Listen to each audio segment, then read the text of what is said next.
Hi all, இது நாங்கள் ஊரில் இந்த லாஸ்ட் டே. ஸோ அன்றைக்கி வந்து எங்கள் ரிலேட்டிவ்ஸ் எல்லாருமே வராங்க, என் கசின்ஸ் எல்லாருமே வராங்கன்னு சொல்லிட்டு அன்றைக்கி எங்கள் சித்தி வீட்டில் வந்து நாட்டுக்கோழி அதுக்கப்புறம் மீன் எல்லாம் வாங்கிட்டு வந்து ப்ரிப்பேர் பண்ணிகிட்டு இருந்தோம் லஞ்சுக்கு.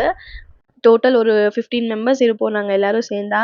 ஸோ அத்தனை பேர்த்துக்கும் ஆகிற மாதிரி ஃபிஷ் ஃப்ரைக்கு மேரினேஷன் எல்லாம் ஃபஸ்ட் பண்ணி வச்சுட்டோம். அதுக்கப்புறம் என் கசின் அங்கேருந்து வரும்போது பிரசாதம் வாங்கிட்டு வந்துச்சு. ஸோ அதையும் ஃபஸ்ட்டு சாப்பிட்டுட்டு அதுக்கப்புறம் மறுபடியும் குக்கிங் பண்ண ஆரம்பிச்சிட்டோம்.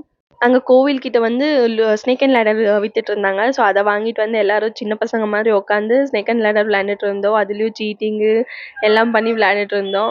நாங்கள் அந்த சைடு விளையாண்டுட்டு இருந்தோம், இந்த சைடு குக்கிங் எல்லாம் நடந்துட்டு இருந்துச்சு. நாங்கள் என்ன தான் விளையாண்டுட்டு இருந்தாலும் எங்கள் அம்மா எங்கள் அத்தை அவங்களுக்கெல்லாம் பொறுக்காது. ஸோ அவங்க நடுவில் கூப்பிட்டு வேலை வாங்கிக்கிட்டே இருந்தாங்க எங்களுக்கு. அப்புறம் ஃபைனலாக எல்லாரும் சேர்ந்து வீடியோ எடுத்துக்கிட்டோம். எல்லாரும் எடிட் பண்ணி நம்ம ஸ்டேட்டஸ் போடணும்ல, நாளைக்கு எப்படி ஊருக்கு போயிடுவோன்னு சொல்லிட்டு. ஸோ இந்த மாதிரி உங்கள் கசின்ஸ் கூட நீங்கள் டைம் ஸ்பெண்ட் பண்ணுறதுக்கு ரொம்ப பிடிக்கும்னு இருந்தால் எனக்கு கண்டிப்பாக கமெண்ட்டில் சொல்லுங்கள். ஸோ இதான் என்னோட vlog. நாளைக்கு பார்க்கலாம். பாய்.